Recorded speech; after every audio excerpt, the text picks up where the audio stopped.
Inclusive, eu posso pagar muito caro pela coragem de eu falar isso aqui, porque todos se calam. Mas eu venho aqui convocar vocês para o enterro do judiciário brasileiro. Por que o enterro do judiciário brasileiro, Rubem? Não, o judiciário brasileiro já tem motivo para estar enterrado há muito tempo, mas tudo necessita de uma data simbólica e alguém com coragem para falar isso. Primeiro, nós temos que citar dados para vocês. O primeiro dado, o mais asqueroso de todos, mostra um número assombroso, absurdo. Um número de 146 bilhões de reais de custo do judiciário brasileiro em 2024. Se a gente fizer uma conta tosca, dividindo por 5, nós vamos chegar a 30 bilhões de dólares. Guardem esse número, por favor. Guardem esse número, 30 bilhões de dólares, que o que eu vou falar aqui tudo é irrefutável. 30 bilhões de dólares. Eu vou dizer para vocês o que é esse número agora. É para botar na cara. Eu estou me expondo, porque a justiça tão benevolente com o Mauro Davi dos Santos Nepomuceno, ela pode ser cruel comigo. Eu queria saber de vocês, porque eu não sou operador do direito, que foi de tão especial que o STJ enxergou no processo do Oruan, que o TJ, o Tribunal de Justiça do Rio de Janeiro, da ação de origem, não era conhecedor, já que é o dono da causa, tendo estudado a fundo o processo, negou qualquer tipo de liberdade. Aqui no Brasil, todos os dias, vemos a polícia prender pela 10ª, 20ª, 30ª ou 80ª vez o mesmo elemento. E pasme, eles voltam para a rua. Obra do nosso caríssimo, ineficiente judiciário. Tô vendo aqui, Kaique, você aqui de novo. Menino, se fosse meu filho.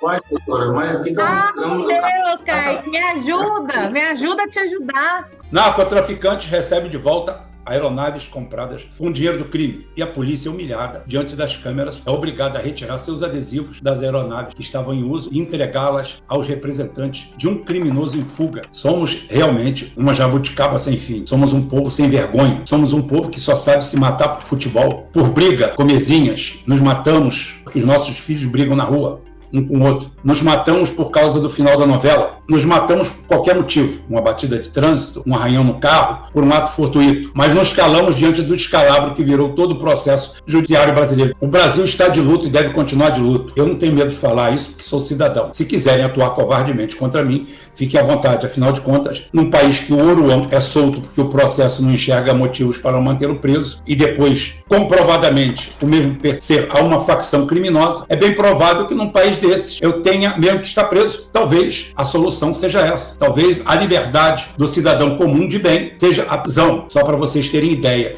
do que eu estou falando. Eu acho que você tem que ter vergonha. Eu acho que está na hora da gente se rebelar pacificamente, dentro da lei, dentro do que estabelece a lei. A mesma lei que o judiciário limpa a bunda com ela, faz e interpreta o que quer. A situação do Brasil é trágica, é triste, é algo assim assustador. Vamos aqui. Eu tenho números para vocês. Estou falando em números, me apareceu a Janja com um tênis de R$ 2.800, que tadinho.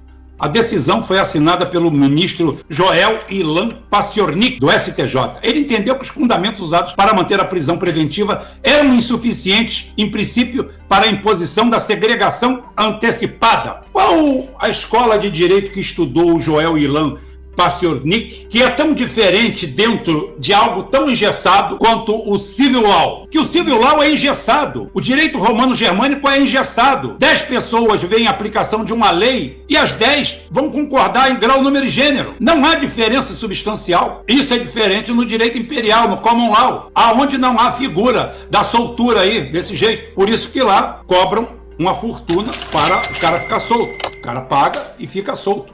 Ótimo, é um direito deles. Agora, aqui não. A decisão foi assinada por ele. A liminar prevê que o Oruan responda ao processo em liberdade sob medidas cautelares alternativas previstas no artigo 319, aquele bababá de sempre, aquela historinha de sempre. Nada disso aqui se aplica, por exemplo, para uma velha com carcinoma usando fraldas e andando numa cadeira de rodas, porque segundo o STF, essa velha, ela deve ter um segredo nuclear muito grande, uma fonte de comando que fora da cadeia ela vai destruir o Brasil e acabar com Brasília. Não. Quem acaba com Brasília são vocês. Ninguém precisa de ajuda. Até então, o Tribunal de Justiça do Rio de Janeiro, mais especificamente a 4ª Câmara Criminal, havia negado o pedido de habeas corpus de defesa de Oruan, mantendo a prisão preventiva. A essa altura do campeonato, o STJ, o que deveria fazer era se julgar incompetente para tal que fique na instância anterior, caso de origem, ação de origem, tudo. Mas não. O nobre ministro, também indicado, faz isso. Legal. Aqui agora vem o susto. que você não consegue entender. Como nós temos esse judiciário? Como suportamos isso? Como o brasileiro que passa necessidade suporta isso? 146 bilhões de reais e um ministro descaradamente vem na sua cara e diz que, atenção,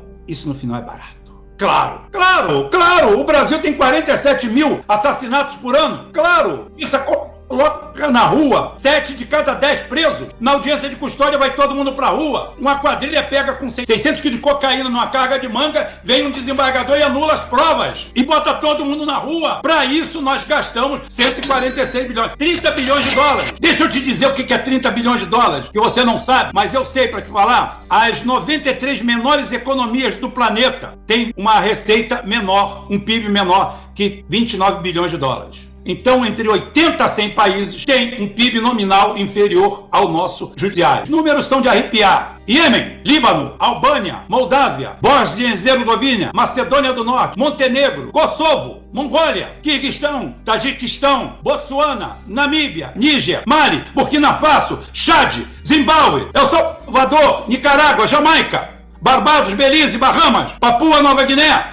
Esses são alguns dos países que eu falei que tem um PIB menor do que custa o nosso judiciário. Incompetente, corrupto, envolvido até o pescoço, não atua de forma linear, não obedece os preceitos, não faz nada, cada um faz o que quer e o que bem entende, e cada um ganha o que quer e o que bem entende. Como assim, Rubem? Você está falando o quê? Aí você está indo longe demais? Será que eu estou indo longe demais? Será? Já perguntei para o ChatGPT, quanto custa em dólares o judiciário dos Estados Unidos da América do Norte? Atenção, os Estados Unidos têm uma população 50% maior do que a nossa. Atenção, os Estados Unidos têm um PIB que, de acordo com o medidor, chega a 10 vezes ou mais maior do que o nosso. Bem, segundo o ChatGPT, o custo estimado do Judiciário Federal dos Estados Unidos em termos de orçamento anual fica em torno de 9 a 10 bilhões de dólares, mais 1 bilhão para despesas obrigatórias. Você acabou de ouvir do ChatGPT. O Judiciário dos Estados Unidos custa 1/3 do Brasil. O país mais rico do mundo,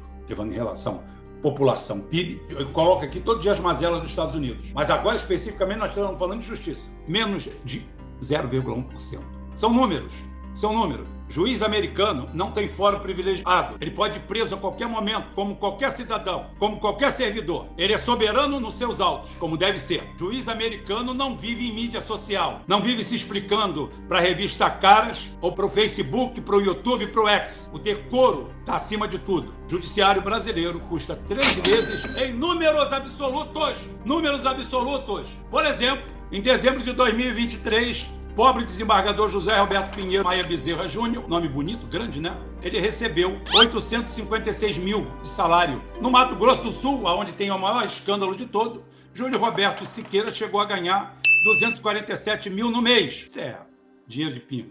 Também no Mato Grosso do Sul, desembargadores investigados por venda de sentença teriam remuneração média mensais de 122 a 145 mil. É pouco, tem que roubar ainda. No Rio de Janeiro, um magistrado do TJ, em maio de 2023, segundo o levantamento do Globo, recebeu um salário de apenas 887 mil. Com base nesses casos, pode-se afirmar que o maior salário mensal já registrado para um desembargador no Brasil, somando todos os extras, ronda os 800 a 900 mil, ao até um pouco mais, dependendo do mês e dos pagamentos extraordinários. Atenção, ChatGPT também, eu não tenho culpa, está entregando vocês todos. Essa turma, todos eles são neoliberais, todos eles são a favor do fim do Estado. Nós criamos uma sociedade que é viciada em Estado. Todos eles têm alguma historinha para contar. É isso que você está vendo. Tropa, pode estudar aí, tropa. Tem mais de 20 viaturas na porta da minha casa, tropa. O mesmo delegado que me prendeu, Eu tava saindo no portão, botou a pistola na minha cara, tentou me prender. Claro que ele vai querer prender nós, pô. Claro que ele vai querer prender nós é filho de bandido, pô. Nós não é ninguém, ele vai entrar na nossa casa meia-noite. Vai fazer o que quiser com nós, porque nós não é ninguém, pô. Deixa nós viver, nós não é ninguém. Tudo que eu conquistei foi com a minha música. Tá brincando comigo, pegadinho? Não. Vai tomar no c... Aí, eu quero ver você vir aqui, pô. Me pegar aqui dentro do complexo. Não vai me pegar só por causa que aqui vocês peidam, pô. Lá no João você vai me envergonhar mesmo. A troco de nada. Agora você vai inventar vários bagulho na internet. Mas o que nós fez? Nós é artista. Aham, sei.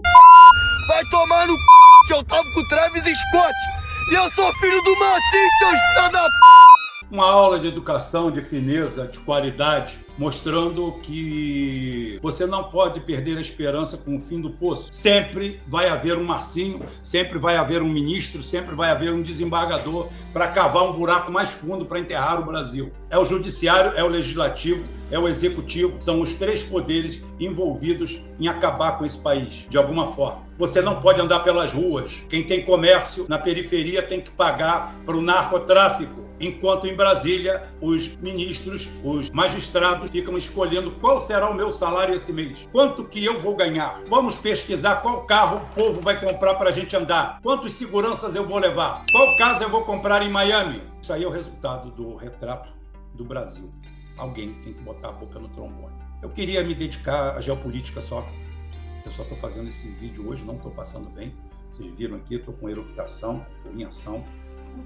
Terrível, é uma coisa horrível, horrível. Preferia dor, mas você não pode se calar ao ver isso aí. Oruan enterra o judiciário brasileiro. Que a data de hoje seja lembrada por todos como o fim do judiciário brasileiro. O judiciário brasileiro, a única coisa que sabe fazer é mídia. É isso aí.